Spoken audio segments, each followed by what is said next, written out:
Hi hello friends, ಹೇಗಿದ್ದೀರಾ? ಚೆನ್ನಾಗಿದ್ದೀರಾ? ನಾನು ಕೂಡ ಚೆನ್ನಾಗಿದ್ದೇನೆ. ಇವತ್ತು ನಾನು ಒಂದು ವಿಷಯವನ್ನು ಹೇಳಲು ಹೊರಟಿರುತ್ತೇನೆ. ಅದು ಯಾವುದೆಂದರೆ ಶೈಕ್ಷಣಿಕ ಮನೋವಿಜ್ಞಾನ. ಶೈಕ್ಷಣಿಕ ಮನೋವಿಜ್ಞಾನ ತುಂಬ ಉಪಯುಕ್ತವಾಗಿದೆ ನೋಡಿ. ತುಂಬ ಅಂದರೆ ಶೈಕ್ಷಣಿಕ ಮನೋವಿಜ್ಞಾನ TETಗೆ ಮತ್ತು GPSTR ಇದಕ್ಕೆ ತುಂಬ ತುಂಬ ಉಪಯುಕ್ತವಾಗಿದೆ. ಇದಕ್ಕೆ ಆಗಿ ನಾನು ಒಂದು ನ್ಯೂ ಟೈಪ್ ಕ್ವಶನನ್ನು ತೆಗೆದಿದ್ದೇನೆ. ನ್ಯೂ ಟೈಪ್ ಕ್ವಶನನ್ನು ನಿಮಗೆ ಹೇಳ್ತೇನೆ. ನೀವು ಅದನ್ನು ನೋಟ್ಸ್ ಬೇಕಾದರೆ ನೋಟ್ಸ್ ಮಾಡ್ಕೊಳ್ಳಿ, ಇಲ್ಲ ಅಂದರೆ ಹಾಗೆ ನೋಡ್ತಿದ್ರೆ ಹಾಗೆ ನೋಡಿ ಇದನ್ನೆಲ್ಲ ನೀವು ತಿಳ್ಕೊಬೇಕು. ತುಂಬ ಕ್ವಶನ್ ಇದ್ದಾವೆ. ನಾನು ಸೋರ್ಸ್ ತೆಗೆದಿದ್ದೇನೆ. ನಾನೇ ಸ್ವಂತ ತೆಗೆದಿರುವಂಥ ಕ್ವಶನ್ ಇದ್ದಾವೆ. ಇವು ನಿಮಗೆ ತುಂಬ ಕಡಿಮೆ ಸಿಗೋದು. ಓಕೆನಾ? ಈಗ ನಾನು ಹೇಳ್ತಾ ಹೋಗ್ತೇನೆ, ನೀವು ನೋಡಿ. ಇಲ್ಲ ಅಂದರೆ ನಿಮಗೆ ಬರ್ಕೋಬೇಕಾದ್ರೆ ಬರ್ಕೊಳ್ಳಿ, ನೋಟ್ಸ್ ಮಾಡ್ಕೋಬೇಕಾದ್ರೆ ಮಾಡ್ಕೊಳ್ಳಿ. ಓಕೆನಾ? ಈಗ ನೋಡಿ, ವ್ಯಕ್ತಿತ್ವದ ಸ್ಥಿರಗುಣ ಸಿದ್ಧಾಂತವನ್ನು ಪ್ರತಿಪಾದಿಸಿದವರು ಯಾರು ಅಂತ ಇದೆ. ವ್ಯಕ್ತಿತ್ವದ ಸ್ಥಿರಗುಣ ಸಿದ್ಧಾಂತವನ್ನು ಪ್ರತಿಪಾದಿಸಿದವರು ಆಲ್ಪೋರ್ಟ್ ಮತ್ತು ಕೆಟೆಲ್ರವರು. ವ್ಯಕ್ತಿತ್ವದ ಸ್ಥಿರಗುಣ ಸಿದ್ಧಾಂತವನ್ನು ಪ್ರತಿಪಾದಿಸಿದವರು ಯಾರು ಅಂದರೆ ಆಲ್ಪೋರ್ಟ್ ಮತ್ತು ಕೆಟೆಲ್ರವರು. ವ್ಯಕ್ತಿತ್ವದ ವಿಧಗಳ ಮತ್ತು ಸ್ಥಿರಗುಣಗಳ ಸಿದ್ಧಾಂತಗಳು ಎರಡನ್ನೂ ಒಳಗೊಂಡಿರುವ ಸಿದ್ಧಾಂತವನ್ನು ಪ್ರತಿಪಾದಿಸಿದವರು ಯಾರು ಅಂತ ಕೇಳ್ತಾರೆ. ಈಗ ಫಸ್ಟಿಗೆ ವ್ಯಕ್ತಿತ್ವದ ಸ್ಥಿರಗುಣ ಸಿದ್ಧಾಂತವನ್ನು ಯಾರು ಪ್ರತಿಪಾದಿಸಿದ್ರಂದರೆ ಆಲ್ಪೋರ್ಟ್ ಮತ್ತು ಕೆಟೆಲ್ರವರು. ಆದರೆ ಇನ್ನೊಂದು ವ್ಯಕ್ತಿತ್ವದ ವಿಧಗಳ ಮತ್ತು ಸ್ಥಿರಗುಣಗಳ ಸಿದ್ಧಾಂತಗಳು ಎರಡನ್ನೂ ಒಳಗೊಂಡಿರುವಂಥ ಸಿದ್ಧಾಂತವನ್ನು ಪ್ರತಿಪಾದಿಸಿದವರು ಯಾರು ಅಂತ ಕೇಳ್ತಾರೆ. ಇದನ್ನು ಎರಡನ್ನೂ ಪ್ರತಿಪಾದಿಸಿದವರು ಐಶಂಕ್ರವರು. ಮನೋವಿಶ್ಲೇಷಣಾ ಸಿದ್ಧಾಂತವನ್ನು ಪ್ರತಿಪಾದಿಸಿದವರು ಯಾರು ಅಂತ ಕೇಳ್ತಾರೆ. ಮನೋವಿಶ್ಲೇಷಣಾ ಸಿದ್ಧಾಂತದ ಪ್ರತಿಪಾದಕರು ಫ್ರಾಯ್ಡ್ರವರು.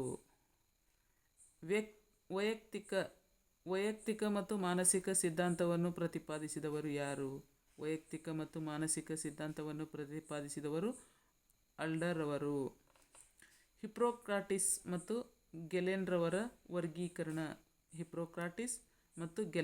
ವರ್ಗೀಕರಣ. ಅವರು 4 ರೀತಿಯ ವರ್ಗೀಕರಣಗಳನ್ನು ಮಾಡಿದ್ದಾರೆ. 4 ರೀತಿಯ ದೇಹ ದ್ರವ್ಯಗಳು ಅಂತ ಕರೀತಾರೆ. ಅವಕ್ಕೆ 4ಕ್ಕೆ ಏನಂತ ಕರೀತಾರೆ ಅಂದರೆ ದೇಹ ದ್ರವ್ಯಗಳು. ಅವು ಯಾವುವು ಅಂದರೆ ಸಾತ್ವಿಕ, ವಿಷಣ್ಣ, ರಜೋಗುಣಿ, ತಾಮಸಿಕ. ಸಾತ್ವಿಕ, ವಿಷಣ್ಣ, ರಜೋಗುಣಿ, ತಾಮಸಿಕ. ಹೀಗೆ ಕ್ರೈಸ್ಮರವರ ಪ್ರಕಾರ ವ್ಯಕ್ತಿತ್ವದ ವಿಧಗಳು ಎಷ್ಟು ಅಂತ ಕೇಳ್ತಾರೆ. 4. ಕ್ರೈಸ್ಮರವರ ಪ್ರಕಾರ ವ್ಯಕ್ತಿತ್ವದ ವಿಧಗಳು 4. ಅವು ಯಾವುವು ಅಂದರೆ ಸ್ಥೂಲದೇಹಿ, ಪುಷ್ಟದೇಹಿ, ಕೃಶ್ಯದೇಹಿ, ವಿರೂಪದೇಹಿ. ಸ್ಥೂಲದೇಹಿ, ಪುಷ್ಟದೇಹಿ, ಕೃಶ್ಯದೇಹಿ, ವಿರೂಪದೇಹಿ. ಹೀಗೆ 4 ಕ್ರೈಸ್ಮರವರ ಪ್ರಕಾರ ವ್ಯಕ್ತಿತ್ವದ 4 ವಿಧಗಳು. ಕ್ರೈಸ್ಮರವರ ಜರ್ಮನಿಯ ಮನೋರೋಗದ ಶಾಸ್ತ್ರಜ್ಞ. ಅವನು ಏನಾಗಿದ್ದ ಅಂದರೆ ಯಾವ ದೇಶದವನು ಅಂದರೆ ಜರ್ಮನಿಯ ದೇಶದವನು. ಸೆಲ್ಡರ್ರವರ ವ್ಯಕ್ತಿತ್ವದ ವಿಧಗಳು ಎಷ್ಟು? 3.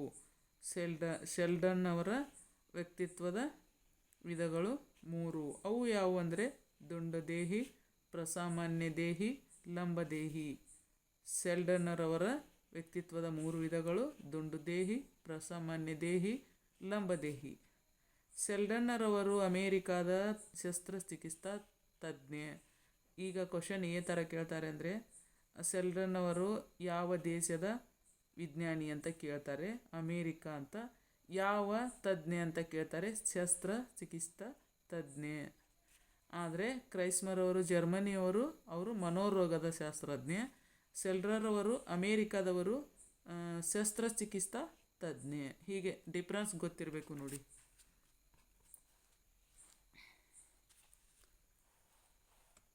ಸ್ಟ್ರಾಂಗರವರ ವ್ಯಕ್ತಿತ್ವದ ವಿಧಗಳು 6. ಸ್ಟ್ರಾಂಗರವರು 6 ವ್ಯಕ್ತಿತ್ವ ವಿಧಗಳಿದ್ದಾವೆ. ಅವು ಯಾವುವು ಅಂದರೆ ಸಾತ್ವಿಕ, ಆರ್ಥಿಕ, ಸೌಂದರ್ಯಾತ್ಮಕ, ಸಾಮಾಜಿಕ, ರಾಜಕೀಯ, ಧಾರ್ಮಿಕ, ಮೌಲ್ಯಪ್ರಿಯರು. ಹೀಗೆ ಸ್ಟ್ರಾಂಗರವರ ವ್ಯಕ್ತಿತ್ವದ 6 ವಿಧಗಳು ಸಾತ್ವಿಕ, ಆರ್ಥಿಕ, ಸೌಂದರ್ಯಾತ್ಮಕ, ಸಾಮಾಜಿಕ, ರಾಜಕೀಯ, ಧಾರ್ಮಿಕ, ಮೌಲ್ಯಪ್ರಿಯರು. ಸ್ಟ್ರಾಂಗರವರು ಜರ್ಮನಿಯ ತತ್ವಜ್ಞಾನಿ. ಸ್ಟ್ರಾಂಗರವರು ಯಾವ ದೇಶದವರಂದರೆ ಜರ್ಮನಿಯ. ಯಾವ ತಜ್ಞ ಅಂದರೆ ತತ್ವಜ್ಞಾನಿ ಅಂತ ಹೇಳ್ಬೋದು.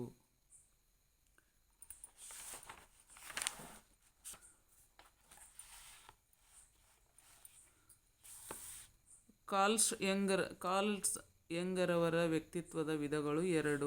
ಕಾರ್ಲ್ಸ್ ಯಂಗರವರ ವ್ಯಕ್ತಿತ್ವದ ವಿಧಗಳು ಎಷ್ಟು? 2. ಅವು ಯಾವುವು ಅಂದರೆ ಅಂತರ್ಮುಖಿ, ಅಂತರ್ಮುಖಿಗಳು ಮತ್ತು ಬಹಿರ್ಮುಖಿಗಳು. ಇದಲ್ಲದೆ ಇನ್ನೊಂದು ಇದೆ. ಅದು ಯಾವುದಂದರೆ ಎರಡನ್ನೂ ಒಳಗೊಂಡಿರುವ ವ್ಯಕ್ತಿಗಳಿಗೆ ಉಭಯಮುಖಿ ಅಥವಾ ದ್ವಿಮುಖಿಗಳು ಎನ್ನುವರು. ಅಂತರ್ಮುಖಿ, ಬಹಿರ್ಮುಖಿ 2 ವಿಧಗಳು ಇದ್ದಾವೆ. ಆದರೆ ಇನ್ನೊಂದು ವಿಧ ಇದೆ. ಅದು ಯಾವುದಂದರೆ ಎರಡನ್ನೂ ಒಳಗೊಂಡಿರುವಂಥದ್ದು. ಉಭಯಮುಖಿ ಮತ್ತು ದ್ವಿಮುಖಿ ಎರಡನ್ನೂ ಅವ್ರಿಗೇನಂತ ಕರೀತಾರೆ ಅಂದರೆ ಉಭಯಮುಖಿ ಅಥವಾ ದ್ವಿಮುಖಿ ಅಂತ ಕರೀತಾರೆ ನೋಡಿ. ಕಾರ್ಲ್ಸ್ ಯಂಗರವರ ಸ್ವಿಸ್ ಮಾನಸಿಕ ತಜ್ಞ. ಕಾರ್ಲ್ಸ್ ಯಂಗರವರು ಯಾವ ತಜ್ಞ ಅಂದ್ರೆ ಮಾನಸಿಕ ತಜ್ಞ. ಅವರು ಯಾವ ದೇಶದವರು ಅಂದರೆ ಸ್ವಿಸ್ ದೇಶದವರು. ಗೊತ್ತಿರಬೇಕು ನೋಡಿ. ಗುತ್ರಿಯವರು ಸ್ಥಿರ ಗುಣಗಳನ್ನು ಉನ್ನತ ಶ್ರೇಣಿಯ ಹವ್ಯಾಸಗಳು ಎಂದು ಕರೆಯುತ್ತಾರೆ. ಗುತ್ರಿಯವರು ಏನಂತ ಕರೀತಾರೆ ಅಂದರೆ ಸ್ಥಿರ ಗುಣಗಳನ್ನು ಏನಂತ ಕರೀತಾರೆ ಅಂದ್ರೆ ಉನ್ನತ ಶ್ರೇಣಿಯ ಹವ್ಯಾಸಗಳು ಎಂದು ಕರೆಯುತ್ತಾರೆ. ಆಲ್ಫೋರ್ಡರವರು ವ್ಯಕ್ತಿಗಳಲ್ಲಿ ಕಂಡುಬರುವ ಸ್ಥಿರ ಗುಣಗಳು. ಆಲ್ಫೋರ್ಡರವರು ವ್ಯಕ್ತಿಗಳಲ್ಲಿ ಕಂಡುಬರುವ ಸ್ಥಿರ ಗುಣಗಳು ಇದ್ದಾವೆ. ಅವು ಯಾವುವು ಅಂದರೆ ಕ್ರಮಾನುಗತ ಸ್ಥಿರಗುಣ, ಕೇಂದ್ರೀಯ ಸ್ಥಿರಗುಣ, ಅನುಸಂಗಿಕ ಸ್ಥಿರಗುಣ. ಯಾವ್ಯಾವು? ಕ್ರಮಾನುಗತ ಸ್ಥಿರಗುಣ, ಕೇಂದ್ರೀಯ ಸ್ಥಿರಗುಣ, ಅನುಸಂಗಿಕ ಸ್ಥಿರಗುಣ. ಆರ್ ಬಿ ಕೆಟೆಲ್ರವರು ವರ್ಗೀಕರಣ ಎಷ್ಟು? 4 ಪ್ರಕಾರಗಳಿವೆ. ಆರ್ ಬಿ ಕೆಟೆಲ್ರವರ ವರ್ಗೀಕರಣ 4 ಪ್ರಕಾರಗಳು. ಸಾಮಾನ್ಯ ಸ್ಥಿರಗುಣಗಳು, ವಿಶಿಷ್ಟ ಸ್ಥಿರಗುಣಗಳು, ಮೇಲ್ಮೈ ಸ್ಥಿರಗುಣಗಳು, ಮೂಲಾಧಾರ ಸ್ಥಿರಗುಣಗಳು. ಆರ್ ಬಿ ಕೆಟೆಲ್ರವರು 4 ಪ್ರಕಾರಗಳು: ಸಾಮಾನ್ಯ ಸ್ಥಿರಗುಣಗಳು, ವಿಶಿಷ್ಟ ಸ್ಥಿರಗುಣಗಳು, ಮೇಲ್ಮೈ ಸ್ಥಿರಗುಣಗಳು, ಮೂಲಾಧಾರ ಸ್ಥಿರಗುಣಗಳು. ಮುಂದೆ ಐಸೆಂಕ್ರವರ ವ್ಯಕ್ತಿತ್ವದ ವರ್ಗೀಕರಣ. ಐಸೆಂಕ್ರವರ ವ್ಯಕ್ತಿತ್ವದ ವರ್ಗೀಕರಣ ಯಾವುದು ಅಂದರೆ ಅಂತರ್ಮುಖಿ, ಬಹಿರ್ಮುಖಿ. ಅಂತರ್ಮುಖಿ, ಬಹಿರ್ಮುಖಿ. ಸಾಧಾರಣ ಆರೋಗ್ಯವಂತ, ನ್ಯೂರಾಸಿಸಮ್. ಅಂತರ್ಮುಖಿ ಮತ್ತು ಅವರಿಗೆ ಬಹಿರ್ಮುಖಿ. ಸಾಧಾರಣ ಆರೋಗ್ಯವಂತ ಅವರಿಗೆ ನ್ಯೂರಾಸಿಸಮ್ ಅಂತ ಕರೀತಾರೆ. ಸೈಕಾಟಿಸಮ್ ಮೂರನೇದೇನು? ಸೈಕಾಟಿಸಮ್. ಹೀಗೆ ಐಸೆಂಕ್ರವರ ವ್ಯಕ್ತಿತ್ವದ ವರ್ಗೀಕರಣ. ಎಚ್ ಜೆ ಐಸೆಂಕ್ ಬ್ರಿಟಿಷ್ ಮನೋವಿಜ್ಞಾನಿ. ಐಸೆಂಕ್ರವರು ಯಾವ ದೇಶದವರು ಅಂದರೆ ಬ್ರಿಟಿಷ್ ಮನೋವಿಜ್ಞಾನಿ. ವ್ಯಕ್ತಿತ್ವ ವಿಕಾಸವನ್ನು ನಿರ್ಧರಿಸುವ ಅಂಶಗಳು ಯಾವುವು ಅಂತ ಕೇಳ್ಬೋದು. ವ್ಯಕ್ತಿತ್ವ ವಿಕಾಸವನ್ನು ನಿರ್ಧರಿಸುವ ಅಂಶಗಳು ಯಾವುವು? ಅನುವಂಶೀಯತೆ, ದೈಹಿಕ ರಚನೆ, ನಿರ್ನಾಳ ಗ್ರಂಥಿಗಳು, ಪಿಟ್ಯೂಟರಿ ಗ್ರಂಥಿ, ಥೈರಾಯ್ಡ್ ಗ್ರಂಥಿ, ಅಡ್ರಿನಲ್ ಗ್ರಂಥಿ, ಲೈಂಗಿಕ ಗ್ರಂಥಿ, ಸಾಮಾಜಿಕ ಅಂಶಗಳು, ಕುಟುಂಬದ ಪ್ರಭಾವ, ಶಾಲೆಯ ಪ್ರಭಾವ, ಸಮಾಜದ ಪ್ರಭಾವ. ಎಷ್ಟು 10 ಪ್ರಭಾವಗಳು ಇದ್ದಾವೆ. ಈ 10 ಪ್ರಭಾವಗಳು ತುಂಬ ಇಂಪಾರ್ಟೆಂಟ್ ಇದ್ದಾವೆ ನೋಡಿ. ಟಿ ಎಕ್ಸಾಮಲ್ಲಿ ಏನು ಕೇಳ್ತಾರೆ ಅಂದರೆ ಅನುವಂಶೀಯತೆ ಮೇಲೆ ಅರ್ಥ ಇದ್ದರೆ ಅನುವಂಶೀಯ ಮೇಲೆ ಕ್ವಶನ್ ಬಿದ್ದೇ ಬೀಳ್ತದೆ. ಅನುವಂಶೀಯತೆ ಮತ್ತು ಪರಿಸರ ಇದರ ಬಗ್ಗೆ ಒಂದು ಕ್ವಶನ್ ಕಂಪಲ್ಸರಿ ಬೀಳ್ತದೆ ನೋಡಿ. ವ್ಯಕ್ತಿತ್ವ ವಿಕಾಸವನ್ನು ನಿರ್ಧರಿಸುವ ಅಂಶಗಳು ಇವು. ವ್ಯಕ್ತಿತ್ವ ಅಂದರೆ ಮಕ್ಕಳನ್ನು ನಿರ್ಧರಿಸುವಂಥ ಅವರ ವ್ಯಕ್ತಿತ್ವವನ್ನು ನಿರ್ಧರಿಸುವಂಥ ಅಂಶಗಳು ಅನುವಂಶೀಯತೆ ಕೂಡ ಇರ್ತದೆ, ದೈಹಿಕ ರಚನೆ ಕೂಡ ಇರ್ತದೆ, ನಿರ್ನಾಳ ಗ್ರಂಥಿಗಳು ಕೂಡ ಇರ್ತವೆ, ಪಿಟ್ಯೂಟರಿ ಗ್ರಂಥಿ ಕೂಡ ಇರ್ತದೆ, ಥೈರಾಯ್ಡ್ ಗ್ರಂಥಿ ಕೂಡ ಇರ್ತದೆ, ಅಡ್ರಿನಲ್ ಗ್ರಂಥಿ ಕೂಡ ಇರ್ತದೆ, ಲೈಂಗಿಕ ಗ್ರಂಥಿಗಳು ಕೂಡ ಇರ್ತವೆ, ಸಾಮಾಜಿಕ ಅಂಶಗಳು ನೋಡಿ. ಈಗ ಸೋಷಿಯಲ್ ಮೀಡಿಯಾದಲ್ಲಿ ಹೊರಗಡೆ ಹೋದರೆ ಅದರ ಅಂಶ ಕೂಡ ಇರ್ತದೆ. ಕುಟುಂಬದ ಪ್ರಭಾವ ಕೂಡ ಇರ್ತದೆ. ಕುಟುಂಬದಲ್ಲಿ ತಾಯಿ, ತಂದೆ, ಮಂದಿ ಮಕ್ಕಳು ಯಾವ ಥರ ಇರ್ತಾರೆ ಅದು ಕೂಡ ಇರ್ತದೆ. ಶಾಲೆಯ ಪ್ರಭಾವ ಕೂಡ ಇರ್ತದೆ.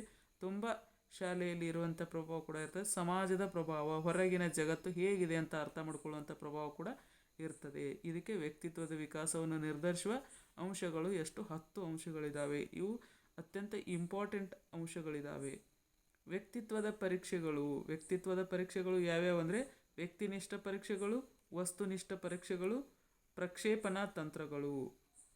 ವ್ಯಕ್ತಿಗಳನ್ನು ನಾವು ಪರೀಕ್ಷೆ ಮಾಡಬೇಕಾದ್ರೆ ವ್ಯಕ್ತಿನಿಷ್ಠಗಳನ್ನು ಪರೀಕ್ಷೆ ಮಾಡಬಹುದು, ವಸ್ತುನಿಷ್ಠ ಪರೀಕ್ಷೆಗಳನ್ನು ಮಾಡಬಹುದು, ಪ್ರಕ್ಷೇಪಣ ತಂತ್ರಗಳನ್ನು ಬಳಸಿ ಮಾಡಬಹುದು. ತಪಸೀಲು ಪಟ್ಟಿಯನ್ನು ರೂಪಿಸಿದವರು ಯಾರು ಅಂತ ಕೇಳ್ತಾರೆ. ಆರ್.ಎಸ್.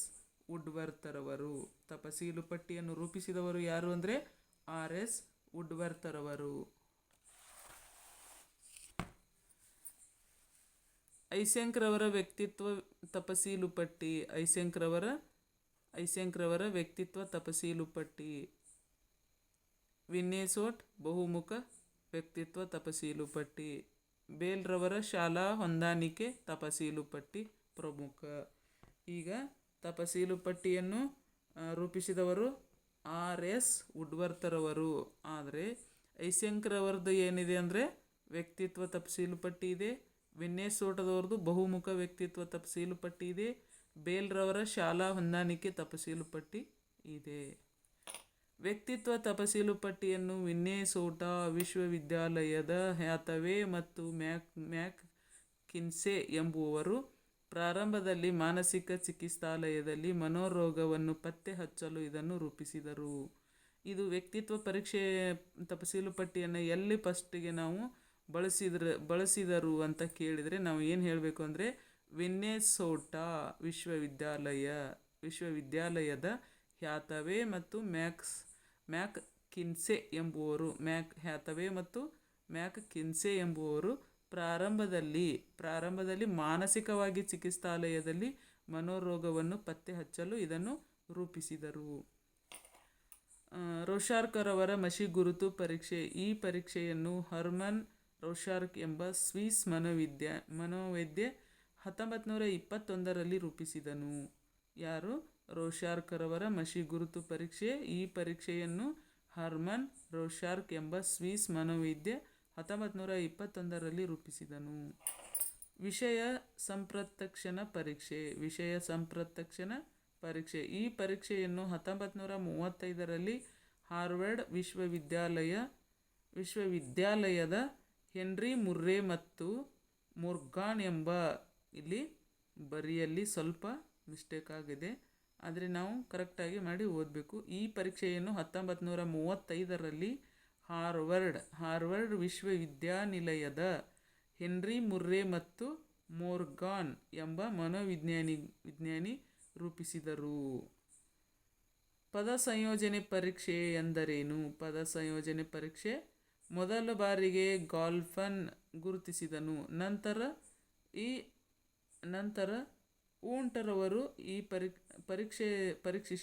ಊಂಟ್ರವರು ಪರೀಕ್ಷಿಸಿದರು.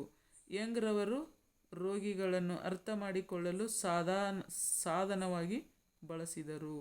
ನೋಡು, ಮೊದಲ ಬಾರಿಗೆ ಗಾಲ್ಟನ್ ಗುರುತಿಸಿದನು, ನಂತರ ಊಂಟ್ರವರು ಪರೀಕ್ಷಿಸಿದರು, ನಂತರ ಯಂಗ್ರವರು ರೋಗಿಗಳನ್ನು ಅರ್ಥ ಮಾಡಿಕೊಳ್ಳಲು ಸಾಧನವಾಗಿ ಬಳಸಿದರು. ಯಾವುದು? ಪದ ಸಂಯೋಜನೆ ಪರೀಕ್ಷೆಯನ್ನು. ಉತ್ತಮ ಸಮಾಯೋಜನೆ ಸೂಚಿಸುವ ಅಂಶಗಳು ಯಾವುವು? ಉತ್ತಮ ಸಮಾಯೋಜನೆ ಸೂಚಿಸುವ ಅಂಶಗಳು ಯಾವುವು ಅಂತ ಕೇಳ್ತಾರೆ. ದೈಹಿಕ ಆರೋಗ್ಯ, ಮಾನಸಿಕ ತೃಪ್ತಿ, ಕಾರ್ಯ ಸಾಮರ್ಥ್ಯ, ಸಾಮಾಜಿಕ ಒಪ್ಪಿಗೆ. ಉತ್ತಮ ಸಮಾಯೋಜನೆ ರೂಪಿಸುವ ಅಂಶಗಳು ದೈಹಿಕ ಆರೋಗ್ಯ, ಮಾನಸಿಕ ತೃಪ್ತಿ, ಕಾರ್ಯ ಸಾಮರ್ಥ್ಯ, ಸಾಮಾಜಿಕ ಒಪ್ಪಿಗೆ. ಮಾನಸಿಕ ಆರೋಗ್ಯ ಶಾಸ್ತ್ರದ ಗುರಿಗಳು ಯಾವುವು ಅಂದರೆ ಸಾಮರ್ಥ್ಯಗಳ ಬೆಳವಣಿಗೆ, ಸಂತೋಷ ಪಡೆಯಲು, ಸಮಗ್ರ ವಿಕಾಸ, ಪರಿಣಾಮಕಾರಿ ಅಸ್ತಿತ್ವ. 1ನೇದು ಸಾಮರ್ಥ್ಯಗಳ ಬೆಳವಣಿಗೆ, 2 ಸಂತೋಷ ಪಡೆಯಲು, 3 ಸಮಗ್ರ ವಿಕಾಸ, 4 ಪರಿಣಾಮಕಾರಿ ಅಸ್ತಿತ್ವ. ಹೀಗೆ ತುಂಬ ವ್ಯಕ್ತಿತ್ವದ ಮೇಲೆ ತುಂಬ ಕ್ವಶನ್ ಇದ್ದಾವೆ. ಹೀಗೆ ಇನ್ನೂ ಇದ್ದಾವೆ. ನಾನು ತುಂಬ ಬರೆದಿಟ್ಟಿದ್ದೀನಿ. ಇದ್ರ ಬಗ್ಗೆ ಹೇಳ್ತಾ ಹೋಗ್ತೇನೆ. ನೀವೆಲ್ಲ ಬೇಕಂದರೆ ನೋಟ್ಸ್ ಮಾಡ್ಕೊಳ್ಳಿ. ಇಲ್ಲ ಅಂದರೆ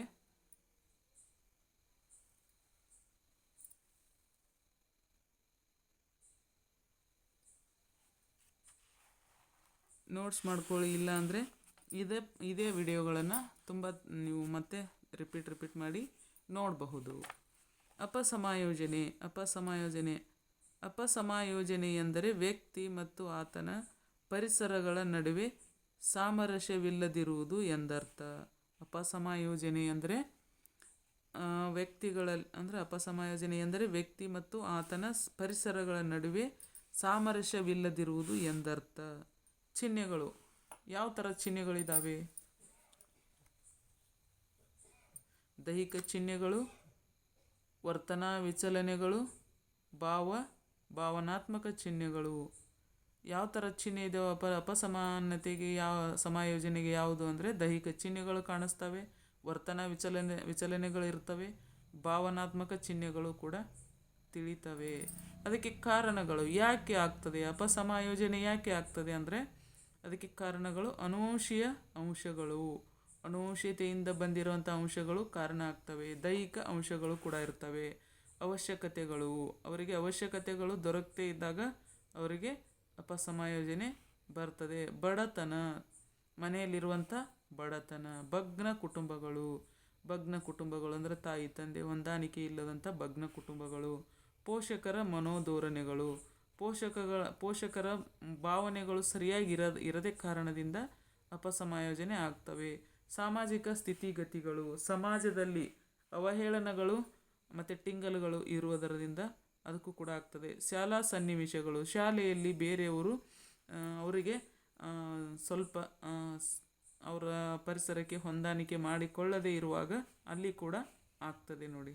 ಹೀಗೆ ಅಪಸಮಾಯೋಜನೆಗೆ ತುಂಬ ಕಾರಣಗಳು ಇದ್ದಾವೆ. ಈ ಕಾರಣಗಳು ತುಂಬ ಇಂಪಾರ್ಟೆಂಟ್ TETಗೆ ಮತ್ತು GPS ಟೈರ್ಗೆ. ಯಾಕಂದರೆ ನಾವು ಬರಿತಾ ಇರೋದೇ ಮಕ್ಕಳಿಗಾಗಿ ಪರೀಕ್ಷೆ ಬರೆಯೋದ್ರಿಂದ ಇಲ್ಲಿ ಮಕ್ಕಳ ಆನುವಂಶಿಕತೆ ಅಂಶಗಳು, ದೈಹಿಕ ಅಂಶಗಳು, ಅವಶ್ಯಕತೆಗಳು, ಬಡತನ, ಭಗ್ನ ಕುಟುಂಬಗಳು, ಪೋಷಕರ ಮನೋಧೋರಣೆಗಳು, ಸಾಮಾಜಿಕ ಸ್ಥಿತಿಗಳು, ಶಾಲಾ ಸನ್ನಿವೇಶಗಳು ಇವು ಇಂಪಾರ್ಟೆಂಟ್ ಇದ್ದಾವೆ. ಮಕ್ಕಳು ಯಾಕೆ ಹೀಗೆ ಆಗಿದ್ದಾರೆ ಅಂತ ತಿಳ್ಕೊಂಡು, ಇಲ್ಲಿ ಏನು ಕಾರಣ ಇದೆ ಅಂತ ತಿಳ್ಕೊಂಡು ಈ ಕಾರಣಗಳನ್ನು ಪತ್ತೆ ಹಚ್ಚಿ ಮಕ್ಕಳಿಗೆ ಅದಕ್ಕೆ ಅವರಿಗೆ ಒಂದು ಸಲಹೆಯನ್ನು ಕೊಡೋದ್ರ ಮುಖಾಂತರ ಅವರನ್ನು ಸರಿದಾರಿಗೆ ತರಲಿಕ್ಕೆ ಆಗ್ತದೆ ಅಂತ. ಸಮಾಯೋಜನೆಗೆ ಅಡೆತಡೆಗಳು ಯಾವುವು? ಈಗ ಸಮಾಜದೊಂದಿಗೆ ಹೊಂದಾಣಿಕೆ ಮಾಡ್ಕೊಳ್ಳಿಕ್ಕೆ ಅವರಿಗೆ ಕೆಲವೊಂದು ಅಡೆತಡೆಗಳಿರ್ತವೆ. ಅವು ಯಾವುವಂದರೆ ಉದ್ವೇಗ ಇರ್ತದೆ ಮನಸ್ಸಿನಲ್ಲಿ, ಏನೋ ಒಂದು ಯೋಚನೆ, ಆಶಾಭಂಗ, ತುಂಬ ಆಸೆ ಇರ್ತದೆ ನೋಡಿ.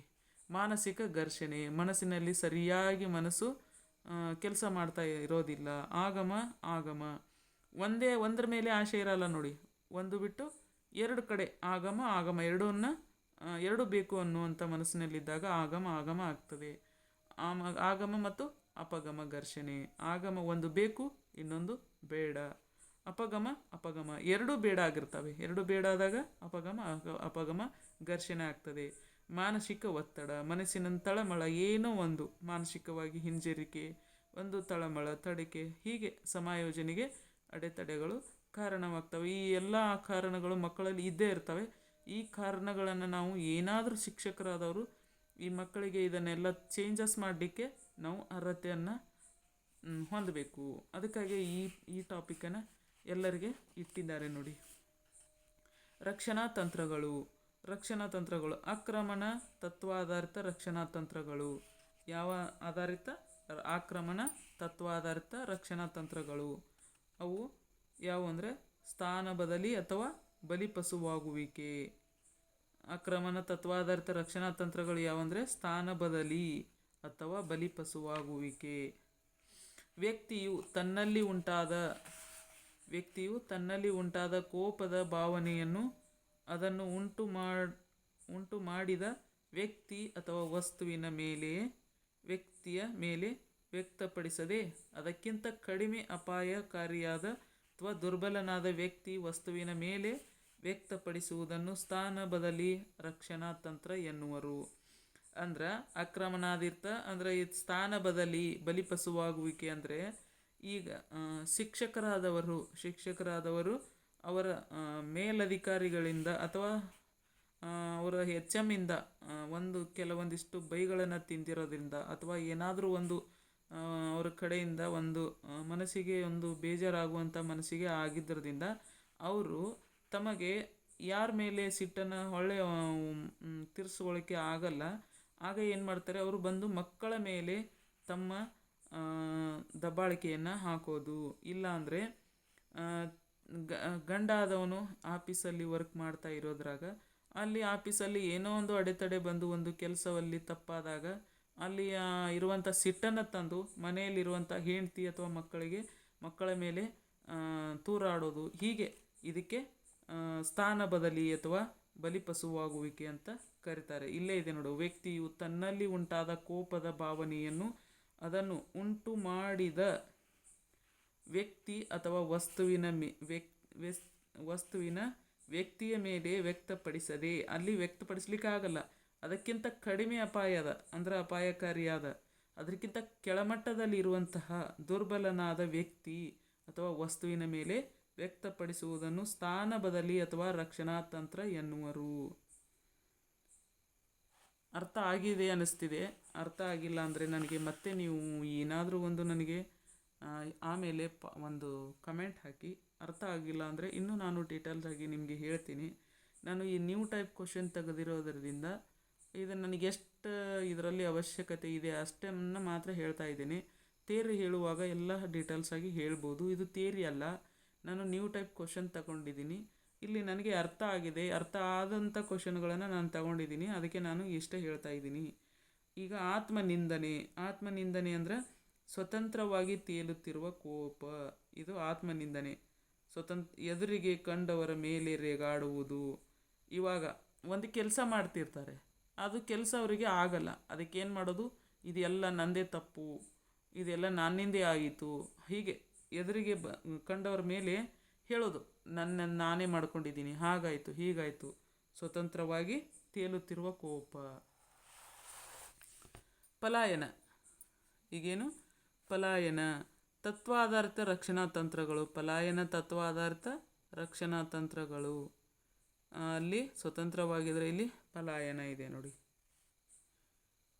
ಬಿಕ್ಕಟ್ಟಿನ ಸನ್ನಿವೇಶಗಳಲ್ಲಿ ವ್ಯಕ್ತಿ ಆ ಪರಿಸ್ಥಿತಿಯನ್ನು ಎದುರಿಸಲಾರದೆ ಮಾನಸಿಕವಾಗಿ ಪಲಾಯನಗೈಯುತ್ತಾನೆ. ಪಲಾಯನ ತತ್ವಾಧಾರಿತ ರಕ್ಷಣಾ ತಂತ್ರ ಎಂದರೇನು ಅಂತ ಕೇಳ್ತಾರೆ. ಬಿಕ್ಕಟ್ಟಿನ ಸನ್ನಿವೇಶಗಳಲ್ಲಿ ವ್ಯಕ್ತಿ ಆ ಪರಿಸ್ಥಿತಿಯನ್ನು ಎದುರಿಸಲಾರದೆ ಮಾನಸಿಕವಾಗಿ ಏನು ಮಾಡ್ತಾನೆ, ಪಲಾಯನಗೈಯುತ್ತಾನೆ. ಪಲಾಯನ ಬೇರೆ ಅವನಿಗೆ ಅದು ಕೆಲಸ ಆಗಲ್ಲ. ಇವಾಗ ಒಂದು ಎಕ್ಸಾಮ್ ಬರೀಲಿಕ್ಕೆ ಹೋಗಿರ್ತಾರೆ, ಎಕ್ಸಾಮ್ ಬರೀಲಿಕ್ಕೆ ಹೋದರೆ ಅಲ್ಲಿ ಏನಾಗ್ತದೆ, ಅವನಿಗೆ ಅದು ಉತ್ತರ ಬರೀಲಿಕ್ಕೆ ಆಗಲ್ಲ. ಅವಾಗೇನು ಹೇಳೋದು, ಮನೆಗೆ ಬಂದು ಪಲಾಯನಗೈತಾನೆ. ಯಾಕಂದರೆ ಅಲ್ಲಿ ಅವನು ಮಾಡಿರೋ ತಪ್ಪನ್ನು ಯಾರಿಗೆ ತೋರಿಸಲ್ಲ. ಅದಕ್ಕೆ ಏನು ಮಾಡ್ತಾನೆ, ಇಲ್ಲಿ ಕ್ವಶನ್ ಪೇಪರ್ ಎಲ್ಲ ಟಫಾಗಿತ್ತು, ಕ್ವಶನ್ ಪೇಪರ್ ಸರಿ ಇರಲಿಲ್ಲ, ಅದು ನಾನು ಓದಿದ್ದೇ ಬೇರೆ, ಅದು ಹಾಕಿದ್ದೇ ಬೇರೆ, ನಾನು ಓದಿದ್ದವರು ಕೊಟ್ಟೇ ಇಲ್ಲ, ಬುಕ್ ಬಿಟ್ಟು ಬೇರೆ ಹಾಕಿದ್ದಾರೆ, ಹೀಗೆ ತನ್ನ ತಪ್ಪನ್ನು ಮರೆಮಾಚಲಿಕ್ಕೆ ಪಲಾಯನಗೈತಾನೆ. ದಮನ ಅಥವಾ ಅಡಗಿಸುವಿಕೆ. ಇದು ಕೇಳಿರುವಂಥ ಪ್ರಶ್ನೆ ನೋಡಿ. ಇದು ದಮನ ಅಥವಾ ಅಡಗಿಸುವಿಕೆ, ಇದು ಪ್ರಶ್ನೆ ಆಲ್ರೆಡಿ ಟಿಟಿಗೆ ಬಿದ್ದಿರುತ್ತದೆ. ದಮನ ಮತ್ತು ಅಡಗಿಸುವುದು ಇವೆರಡರ ನಡುವಿನ ವ್ಯತ್ಯಾಸವಿದೆ. ದಮನ ಅಥವಾ ಅಡಗಿಸುವಿಕೆ ಇದರ ಎರಡೂ ನಡುವೆ ಏನಾಗಿದೆ, ಸ್ವಲ್ಪ ವ್ಯತ್ಯಾಸವಿದೆ. ದಮನವೆಂದರೆ ಹಿತಕರವಲ್ಲದ ನೆನಪುಗಳನ್ನು ತನಗರಿವಿಲ್ಲದೆಯೇ ಸೂಕ್ತ ಮನಸ್ಸಿನೊಳಕ್ಕೆ ತಳ್ಳುವುದು. ದಮನ ಅಂದರೆ ಏನು ಮಾಡೋದು, ತನಗರಿವಿಲ್ಲದೆಯೇ ಹಿತಕರವಲ್ಲದ, ಈಗಾದರೆ ಒಂದು ಕೆಟ್ಟ ಘಟನೆ ಒಂದು ನಡೆದು ಹೋಗಿರುತ್ತೆ, ಏನೋ ಒಂದು ಹಿಂದೆ ನಡೆದಿರುತ್ತೆ, ಅದನ್ನು ನಾವು ನೆನಪಿಸ್ಕೊಳ್ಳೋಕ್ಕೆ ಬೇಡ ಅಂತ ನಾವು ಬೇಕಂತಲೇ ತೆಗೆದುಬಿಟ್ಟಿರ್ತೀವಿ, ಅರಿವಿಲ್ಲದೇನೆ. ಅದನ್ನು ಯಾವಾಗಲೂ ನೆನಪು ಮಾಡ್ಕೋಬಾರ್ದು ಅಂದ್ಕೊಂಡು ಬಿಟ್ಬಿಟ್ಟಿರ್ತೀವಿ. ಹಿತಕರವಲ್ಲದ ನೆನಪುಗಳನ್ನು ತನಗರಿವಿಲ್ಲದೆಯೇ ಸೂಕ್ತ ಮನಸ್ಸಿನೊಳಕ್ಕೆ ತಳ್ಳಿಬಿಡೋದು, ಬೇಡ ಅದನ್ನು ಯಾವಾಗಲೂ ನಾನು ಮಾತು ಎತ್ತಲೇಬಾರ್ದು ಅನ್ನುವಂಥ ಮನಸ್ಥಿತಿಗೆ ಒಯ್ದು ತಳ್ಳಿಬಿಡೋದು. ಬದಲಾಗಿ ಅದು ಮಿಡುವುದು ಎಂದರೆ ವ್ಯಕ್ತಿ ಪ್ರಜ್ಞಾಪೂರ್ವಕವಾಗಿ ತನ್ನ ಭಾವನೆಗಳನ್ನು ವ್ಯಕ್ತಪಡಿಸಲು ಇಚ್ಛಿಸದಿರುವುದು. ಇವಾಗ ಕೆಲವೊಂದು ಘಟನೆಗಳು ಅವ್ರ ಮನಸ್ಸಿನಲ್ಲಿ ಪೂರ ಬಾಯಿ ತುದಿಗೆ, ನಾಲಿಗೆ ತುದಿಗೆ ಇರ್ತವೆ, ಆದರೂ ಕೂಡ ಅದನ್ನು ಯಾರ ಮುಂದೆ ಹೇಳಬಾರ್ದು, ಹೇಳಿದರೆ ನನಗೆ ಏನೋ ಒಂದು ಸಮಸ್ಯೆ ಆಗ್ತದೆ ಅಂದ್ಕೊಂಡು ಅದನ್ನು ಏನು ಮಾಡ್ತಾರೆ, ಒಂದು ಮನಸ್ಸಿನೊಳಕ್ಕೆ ತಳ್ಳುವುದು, ಅದು ಮಿಡುವುದು ಎಂದರೆ ವ್ಯಕ್ತಿ ಪ್ರಜ್ಞಾಪೂರ್ವಕವಾಗಿ ತನ್ನ ಭಾವನೆಗಳನ್ನು ವ್ಯಕ್ತಪಡಿಸಲು ಇಚ್ಛಿಸದಿರುವುದು. ಇಂತಹ ಆಲೋಚನೆಗಳನ್ನು ಪ್ರಯತ್ನಪೂರ್ವಕವಾಗಿ ಸುಪ್ತ ಮನಸ್ಸಿನಾಗೆ ತಳ್ಳುವುದು ಎಂದರ್ಥ. ಈಗ ದಮನ ಅಂದರೆ ಅರಿವಿಲ್ಲದೇ ಕಳಿಸ್ಬಿಡೋದು, ಆದರೆ ಅಡಗಿಸುವಿಕೆ ಅಂದರೆ ನಮಗೆಲ್ಲ ಗೊತ್ತಿದ್ದು ಕೂಡ ನಾವು ಅದನ್ನು ಹೇಳೋದಿಲ್ಲ, ಅದು ಮುಟ್ಬಿಡೋದು. ಒಂದು ಕಡೆ ಗೊತ್ತಿದ್ರೂ ಕೂಡ ಅದನ್ನು ಮುಚ್ಚಿಡೋದು. ಹೀಗೆ ಎರಡಕ್ಕೆ ಡಿಫ್ರೆನ್ಸ್ ಇದೆ. ಇದು ಕ್ವಶನ್ ಆಲ್ರೆಡಿ ಆಗಿದೆ, ಇದು ತುಂಬ ಇಂಪಾರ್ಟೆಂಟ್ ಇದೆ, ಇದ್ರ ಬಗ್ಗೆ ಇನ್ನೂ ಅರ್ಥ ಮಾಡ್ಕೋಬೇಕು. ಹಿಮ್ಮೆರಳುವಿಕೆ ಅಥವಾ ಪ್ರತಿಗಮನ.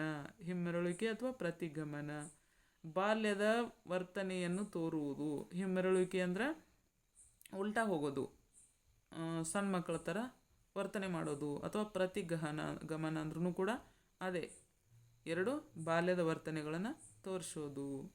ಹಗಲುಗನಸು ಕಾಣುವಿಕೆ ಅಥವಾ ಭ್ರಮೆ. ಹಗಲುಗನಸು ಕಾಣುವಿಕೆ ಅಥವಾ ಭ್ರಮೆ ಜಾಗೃತ ಅವಸ್ಥೆಯಲ್ಲಿಯೇ ವ್ಯಕ್ತಿ ತನ್ನ ಅತೃಪ್ತ ಆಸೆ ಆಕಾಂಕ್ಷೆಗಳನ್ನು ಕಲ್ಪನಾ ಲೋಕದಲ್ಲಿ ತೃಪ್ತಿಪಡಿಸಿಕೊಳ್ಳಲು ಬಯಸುತ್ತಾನೆ. ಅದನ್ನು ಹಗಲುಗನಸು ಎನ್ನುವರು. ಹಗಲುಗನಸು ಕಾಣುವಿಕೆ ಅಥವಾ ಭ್ರಮೆಯತೆ ಏನಂದರೆ ಕೇಳಿದರೆ, ಜಾಗೃತಾವಸ್ಥೆಯಲ್ಲಿಯೇ ವ್ಯಕ್ತಿ ತನ್ನ ಅತೃಪ್ತ ಆಸೆ ಆಕಾಂಕ್ಷೆಗಳನ್ನು ಕಲ್ಪನಾ ಲೋಕದಲ್ಲಿ ತೃಪ್ತಿಪಡಿಸಿಕೊಳ್ಳಲು ಬಯಸುತ್ತಾನೆ. ಅದನ್ನು ಹಗಲುಗನಸು ಎನ್ನುವರು.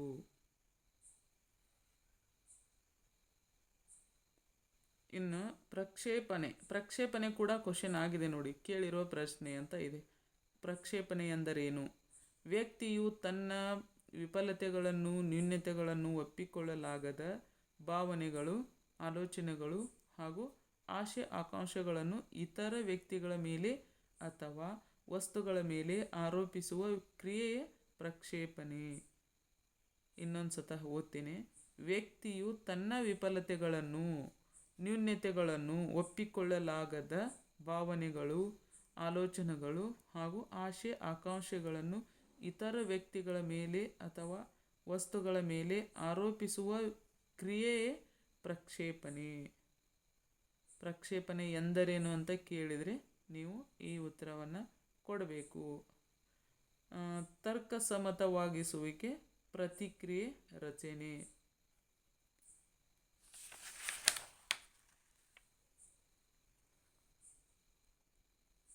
ಇಷ್ಟು ಸಾಕು ಅನ್ನಿಸ್ತದೆ, ಮತ್ತೆ ಲೆಂತಿ ಆಗುತ್ತೆ.